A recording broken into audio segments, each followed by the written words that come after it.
Welcome to my YouTube channel Gyan Sagar classes Bhalua.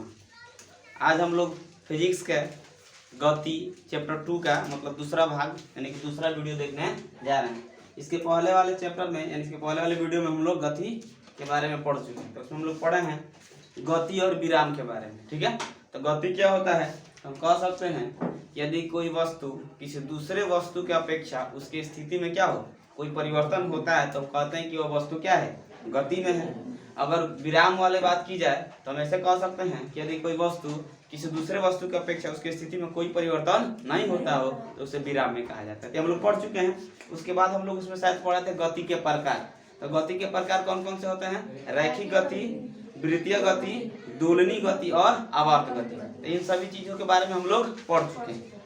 ठीक है, उसके बाद हमें आगे पढ़ना है तय की गई दूरी और विस्थापन के बारे में। ठीक है, तो इसके लिए हम सबसे पहले फिगर के द्वारा समझने की कोशिश करेंगे। अगर फिगर समझ में आ जाए तो समझ लें कि मतलब तय की गई दूरी और विस्थापन क्लियर हो जाएगा। ठीक है, तो जैसे कि मान लेते हैं कि हमें कहीं जाना होता है। ठीक है, मान लो एक जगह से दूसरे जगह हम कहीं जाते हैं तो हमें जाने का जैसे कि दो तरीका होता है, चाहे अलग अलग भी रास्ता होता है।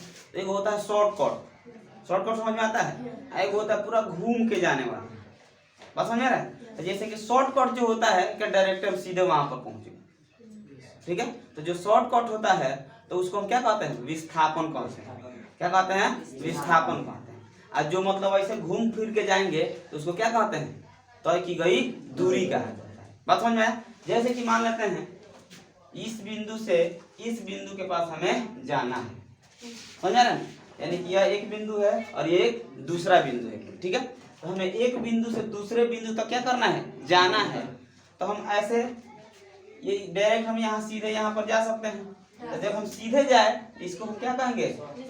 विस्थापन कहते हैं। क्या कहते हैं? विस्थापन कहते हैं। बात समझ में? अब इसी को जाने का तरीका होगा, कहेंगे ना हम ऐसे नहीं जाएंगे, घूम घूम के जाएंगे ना। तो यहाँ पर क्या करना है कि जैसे कोई गया इधर गया फिर इधर गया, घूमते फिरते आराम से मस्ती करते हुए क्या हुआ यहाँ पर पहुंचा। बात समझ रहा है? तो जो ये घूमते फिरते गया है तो उसको क्या कहा जाता है? तय की गई दूरी कहा जाता है। ठीक है, यानी कि तय की गई दूरी कहते हैं। बात समझ में आया? ठीक है, यहाँ तक कोई दिक्कत नहीं ना। अब इसको हम ऐसे भी समझ सकते हैं, बस ये फिगर हमको समझ में आ गया तो समझ लें कि तय की गई दूरी और विस्थापन क्लियर हो जाएगा। एक होता है, फिर बताते हैं, एक होता है शॉर्टकट, एक होता है घूम फिर कर जाने वाला। तो जब शॉर्टकट जाएंगे तो उसको विस्थापन कहेंगे और जब घूम फिर के जाएंगे उसको क्या कहेंगे? तय की गई दूरी कहेंगे। बात समझ में? जैसे कि मान लेते हैं सीधा साधा एग्जाम्पल लेते हैं, बड़े थाना पर जाना है। तो अगर हम यहाँ से बीचा बीची खेता खेती सीधे तान दिए, समझ रहे ना, तो उसको क्या कहेंगे? विस्थापन कहेंगे। अगर यही गए से पूरा घूम के जा, पहले गए यहाँ से गए कोरिगामा, कोरिगामा से करबाला होते हुए बड़की मोड़ होते हुए तब थाना पहुंचे तो उसको हम क्या कहते हैं? विस्थापन, तय की गई दूरी कहते हैं। बात समझ में आया? अब चलते हैं यहाँ पे, इसका थोड़ा कुछ भाषा इसमें दिया गया उसको देख लेते हैं। तो तय की गई दूरी और विस्थापन में दिया है। तो जो तय की गई दूरी होती है उसमें केवल परिमाण होता है। जैसे कि मान लेते हैं यहाँ से हम चले, अब किस दिशा में जा रहा है हमको पता चल रहा है। कभी उत्तर दिशा जाए, कभी तब पश्चिम, कहीं पूरब, कहीं मतलब हमारा डायरेक्शन क्या हो रहा है? चेंज होते जा रहा है। ये निश्चित नहीं है कि हम डायरेक्ट उत्तर दिशा में जा रहे हैं चाहे पूरब दिशा में जा रहे हैं। ये तय हो रहा है? नहीं हो रहा है। हम जैसे जैसे आगे बढ़े उस तरह हमारा दिशा या डायरेक्शन क्या होता है? बदलते जा रहा है। लेकिन जो वैल्यूएबल मान है, परिमाण है, वो तो बन रहा है कि नहीं बन रहा है? तो कह सकते हैं कि जो तय की गई दूरी है उसमें केवल परिमाण होता है, दिशा नहीं होता। लेकिन विस्थापन है, यहाँ से चल दिए तो डायरेक्शन तय है कि इस दिशा में हम जा रहे हैं, यानी कि दिशा तय है। जब दिशा तय है तो उसको क्या कहते हैं? विस्थापन कहते हैं। वही बात यहाँ पर कहा गया है कि तय की गई दूरी का केवल क्या होता है? परिमाण होता है। बस समझ में आया? जबकि विस्थापन को परिमाण और दिशा दोनों होते हैं। देखो तो ये वाला बात यहाँ पर क्लियर हुआ कि नहीं हुआ? इसमें कोई डाउट नहीं है? चला, तो यहाँ समझ में आ गया तो फिर इसको एक बार रिपीट कर देते हैं। तो तय की गई दूरी में क्या होता है? केवल परिमाण होता है, दिशा नहीं होता। लेकिन विस्थापन को क्या होता है? परिमाण और दिशा दोनों होता है। ठीक है, अब आगे बढ़ते हैं। विस्थापन का डिफिनीशन यहाँ पर दिया गया है, देख लेते हैं। कह रहा है कि निश्चित दिशा में किसी वस्तु द्वारा तय की गई दूरी को उसका विस्थापन कहते हैं। बात समझ में आया? नहीं आया तो फिर एक बार पढ़ते हैं। अरे कि निश्चित दिशा में किसी वस्तु द्वारा तय की गई दूरी को उसका विस्थापन कहते हैं। ये बात समझ ना, किसी निश्चित दिशा में, यानी कि दिशा क्या होना चाहिए? निश्चित होना चाहिए, यानी कि उसमें एक दिशा होना चाहिए, समझे ना? तो उस वस्तु द्वारा जो तय की गई दूरी है उसी दूरी को हम क्या कहते हैं? विस्थापन कहते हैं। जैसे कि मान लेते हैं ये एक निश्चित बिंदु है, इस बिंदु से इस बिंदु तक जाना है, तो हमारा यहाँ पर डायरेक्शन तय है ना कि इस डायरेक्शन में हमको जाना है, और यहाँ से यहाँ तक हम जो दूरी तय करेंगे एक निश्चित दिशा के साथ, तो उसी को हम क्या कहते हैं? विस्थापन कहते हैं। बात क्लियर हुआ? अब आगे बढ़ते हैं। देख लो क्या कर रहा है, यदि कण सरल रेखा पर बिना दिशा परिवर्तन के चले, समझ में आया? तो विस्थापन का परिमाण और तय की गई दूरी दोनों क्या होता है? बराबर होता है।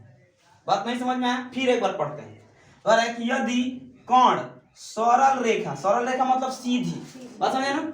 सरल रेखा पर बिना दिशा परिवर्तन का मतलब दिशा में कोई चेंजिंग नहीं होगा, एक दिशा में जा रहे हैं तो उसी दिशा में जाना है, ठीक है? तो वही कह रहा है कि यदि कण एक सरल रेखा पर बिना दिशा परिवर्तन के चले, यानी उसके दिशा में कोई परिवर्तन नहीं होना चाहिए, उत्तर दिशा में तो उत्तर दिशा में होगा, दक्षिण दिशा में तो दक्षिण दिशा में होगा, लेकिन उसकी दिशा में कोई परिवर्तन नहीं होना चाहिए, तो विस्थापन का परिमाण और तय की गई दूरी दोनों क्या होंगे?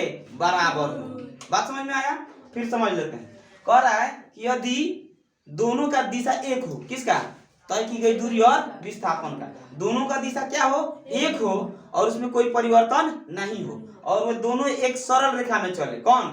जो विस्थापन है और वस्तु है, तो अब दोनों का जो परिमाण आएगा वो कितना आएगा?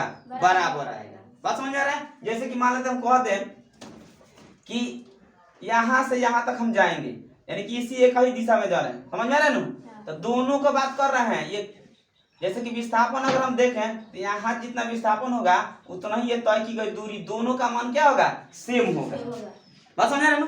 तो ये इसका मतलब यही हुआ कि अगर कोई भी कण हो तो अगर एक सरल रेखा में चलता है और उसमें कोई भी दिशा परिवर्तन नहीं होता है, तो जो विस्थापन का परिमाण होगा वही परिमाण किसका होगा? तय की गई दूरी का होगा, यानी कि दोनों का परिमाण आपस में क्या हो जाएंगे? बराबर हो जाएंगे। बात समझ में आया? चलो आगे बढ़ते हैं। अब यहाँ से एक बात और हम लोग जानेंगे, जैसे कि बात ये आती है कि विस्थापन और तय की गई दूरी के बारे में थोड़ा सा यहाँ पर एक और पॉइंट देख लेते हैं। जैसे मान लिया जाए कि अगर पूछ दे विस्थापन का मान कब होगा और कब उसका मान शून्य होगा, ठीक है? तो जैसे कि मान लेते हैं कि अगर प्रारंभिक बिंदु समझ में आता है, यानी कि जहां से किसी कण जहां से कोई कण क्या हो? गति करना आरंभ करता हो, ठीक है? जैसे कि मान लेते हैं ये कण, ये बिंदु हो गया, तो जब यहाँ से एक कण आरंभ करना स्टार्ट किया, बात समझ में आया? जैसे इधर गया, ये हमारा अंतिम बिंदु हो गया, हुआ ना? तो जब एक कण एक बिंदु से स्टार्टिंग हुआ, यानी कि प्रारंभिक बिंदु इसको कहते हैं, इसका प्रारंभिक बिंदु और अंतिम बिंदु दोनों क्या है? अलग अलग है। दोनों क्या है? अलग अलग है। तब यहाँ पर विस्थापन का मान होगा, बात समझ रहे हैं? लेकिन अगर यही हम बात कह दें कि ये कण है और यहीं से स्टार्ट होकर फिर यहीं पर आ गया, समझ में आया? यानी से कहने का मतलब ये है इसका प्रारंभिक बिंदु और अंतिम बिंदु दोनों क्या है? सेम है, तो यहाँ पर विस्थापन का मान क्या हो जाएगा? शून्य हो जाएगा या जीरो हो जाएगा। बात समझ में आ रहा है? यानी कहने का मतलब ये हो गया यदि विस्थापन में जो प्रारंभिक बिंदु है और जो अंतिम बिंदु है दोनों सेम हो जाएगा, तो वहां पर विस्थापन का मान शून्य हो जाएगा, लेकिन दूरी निकलेगा, दूरी से बिंदु से कोई लेना देना नहीं है, दूरी कहीं भी जाएगा तो दूरी का मान निकलेगा, लेकिन विस्थापन का मान, ये कंडीशन हमें ध्यान रखना होगा कि जब प्रारंभिक बिंदु और मूल बिंदु दोनों समान हो तो वहां पर जो विस्थापन का मान आएगा वो क्या आएगा? जीरो आएगा। कोई दिक्कत? अगर इसमें हम अगर मान लिया वृत्तकार है, इसके त्रिज्या हम r मान लेते हैं, कितना मान लेते हैं? r, ठीक है? तो जब इसका हम विस्थापन का मान पूछ दे, बताओ इसमें विस्थापन का मान कितना होगा, तब विस्थापन पूछ दिया जाए और तय की गई दूरी पूछ दे, तो दोनों का मान हमें बताना है, तो क्या होगा हमारा मान इसका? तो जैसे कि मान लेते हम जानते हैं क्या कि जब मूल बिंदु उसका अंतिम बिंदु और आरंभिक बिंदु दोनों सेम होगा तो विस्थापन का मान जीरो होगा, लेकिन ये वृत्त के परिधि है कि नहीं है? तो यहाँ से यहाँ तक की दूरी को हम क्या कहते हैं? 2 पाई आर कहते हैं। तो अगर वृत्त इसकी दूरी बात करें तो 2 पाई आर हो जाएगा। आया समझ में, कोई दिक्कत नहीं ना। अब चलो यहाँ पे एक अलग पॉइंट दिया है, जैसे कि गाड़ी वगैरह हो जाता है, उसके चाल को मापने के लिए उसमें एक यंत्र लगा रहता है। जैसे बस हो गया, मोटरसाइकिल हो गया, कार हो गया, बस हो गया, ये सब। तो उसमें नापने के लिए, उसके चाल को नापने के लिए, तय की दूरी को नापने के लिए क्या कहते हैं, यंत्र लगाया जाता है। तो उसी यंत्र के बारे में थोड़ा सा यहाँ पर दिया गया, देख लेते हैं। कह रहा है कि गाड़ियों जैसे कार, बस इत्यादि। बात समझ में, गाड़ियां क्या है, कार हो गया, बस हो गया, कोई भी गाड़ी लेकर चलते हैं, उसमें क्या होता है, में एक यंत्र लगा होता है। गाड़ियों में क्या होता है, एक यंत्र लगा होता है, जो क्या करता है, जो उनके द्वारा तय की गई दूरी प्रदर्शित करता है। यानी इसका मतलब क्या हो गया कि जब गाड़ी चलती है तो मतलब कितना दूरी तय की है, यही इसको दर्शाता है कि बताता है।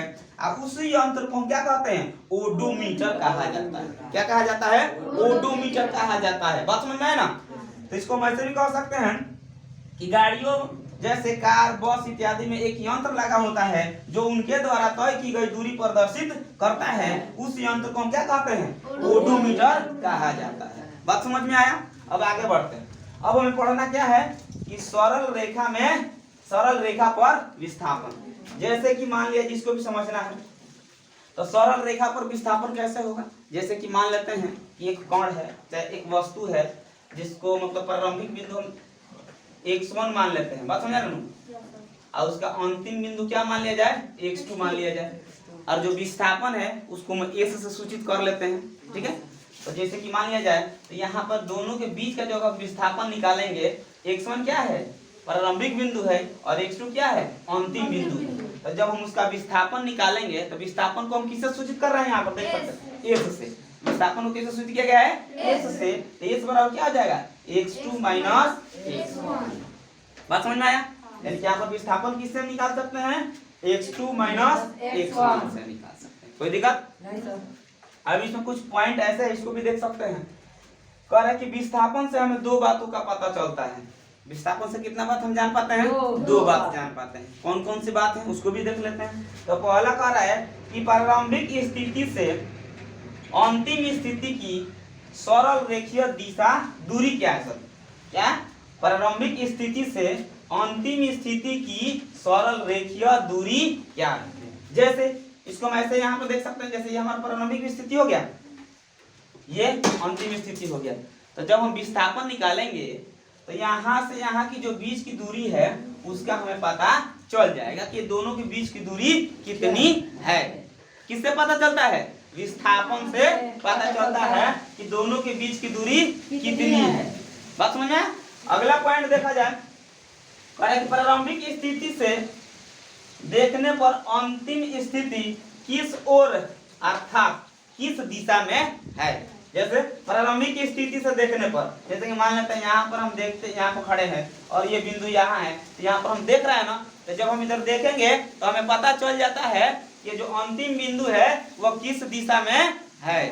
बात समझ में आ रहा है ना। तो यहाँ पर इससे हमें ये दो बातें पता चल जाती है। कौन कौन, पहला देख लेते हैं, प्रारंभिक स्थिति से अंतिम स्थिति की सरल रेखीय दूरी क्या है, यानी उन दोनों के बीच की दूरी का पता चल जाता है। दूसरा पॉइंट पर है, प्रारंभिक स्थिति से देखने पर अंतिम स्थिति किस ओर है, अर्थात उसकी दिशा का भी पता चल जाता है। किससे, जब हमें विस्थापन पता होगा तब से।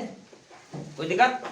अब आगे देखते हैं, कारण इससे एक और दो तीन बातें स्पष्ट हो जाती है, क्लियर होती है। तो पहला पॉइंट हमारा देखो क्या कहता है। अब यहाँ पर धनात्मक ऋणात्मक की बात आएगा। किसका बात आएगा, धनात्मक ऋणात्मक और शून्य। तो जैसे कि मान लेते हैं कि कह दिया जाए कि विस्थापन कब धनात्मक होगा, ठीक है, या कह सकते हैं कि विस्थापन कब ऋणात्मक होगा, या ये भी कह सकते हैं कि विस्थापन का मान कब शून्य होगा। बस समझ रहे ना। तो चलो सबसे पहले यहाँ पर हम देखते हैं, देख लो क्या कह रहा है। यदि कण का विस्थापन धनात्मक है, क्या है, धनात्मक है, तो उसकी स्थिति उसकी प्रारंभिक स्थिति के दाहिनी ओर होगी। बात समझ में आया क्या। यदि कण का विस्थापन धनात्मक है, क्या है, धनात्मक है, तो उसकी स्थिति उसकी प्रारंभिक स्थिति के दाहिनी ओर होगी। बात समझ में आया ना। जैसे कि मान लेते हैं, इसको हम फिगर से आसानी से समझ सकते हैं।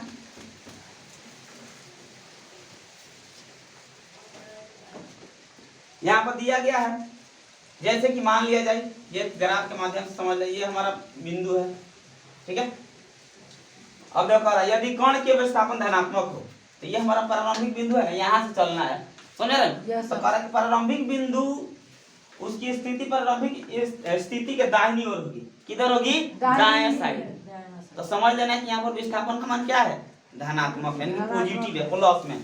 तो ये मूल भी मान लेते हैं बिंदु है, यहाँ से आगे बढ़ेंगे तो धनात्मक हो जाएगा, इधर बढ़ेंगे तो ऋणात्मक हो जाएगा। बात समझा नहीं। तो ये बात यही कह रहा है कि यदि कण का विस्थापन धनात्मक है तो उसकी स्थिति उसकी प्रारंभिक स्थिति के दाहिनी ओर होगी। देख लो बाबू, इधर जाना, मान लो यहाँ पर आए, यहाँ पर जब देखेंगे तो ये दाएं साइड है कि नहीं है, तो इसका जो प्रारंभिक स्थिति हो क्या है, दाएं साइड। अगला पॉइंट देखते हैं, पर यदि कण का विस्थापन ऋणात्मक है, कण का विस्थापन क्या है, ऋणात्मक यानी कि माइनस में, क्या है, ऋणात्मक है, तो उसकी स्थिति उसकी अंतिम स्थिति उसकी प्रारंभिक स्थिति के बाईं ओर होगी, ठीक है। यदि कण का विस्थापन ऋणात्मक है तो उसकी स्थिति, यहाँ पर दो बार लिख देगा, उसकी स्थिति उसकी अंतिम स्थिति के बाईं ओर होगी, ठीक है। उसकी अंतिम स्थिति के बाईं ओर, सॉरी, उसकी प्रारंभिक स्थिति के बाईं ओर होगी। बात समझ आए। यहाँ पर समझते हैं, ये जो हमारा बिंदु है, अब यहाँ पर ऋणात्मक की बात हो रहा है, किसका बात हो रहा है, ऋणात्मक का। तो ऋणात्मक इधर, यानी ये हमारा बिंदु है प्रारंभिक बिंदु, तो इसका अंतिम बिंदु इधर होगा कि नहीं होगा, यानी कि लेफ्ट साइड में होगा। बात समझ आए। तो वही बात करें, यदि कण का विस्थापन ऋणात्मक है तो उसकी स्थिति उसकी अंतिम स्थिति के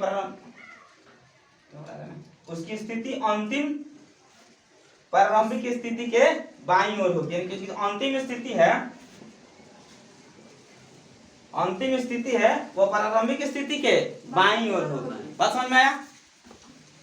अब देख लेते हैं अगला पॉइंट क्या है, यदि कण का विस्थापन शून्य हो, क्या हो, शून्य हो, तो उसकी अंतिम स्थिति और प्रारंभिक स्थिति दोनों क्या होगी, एक।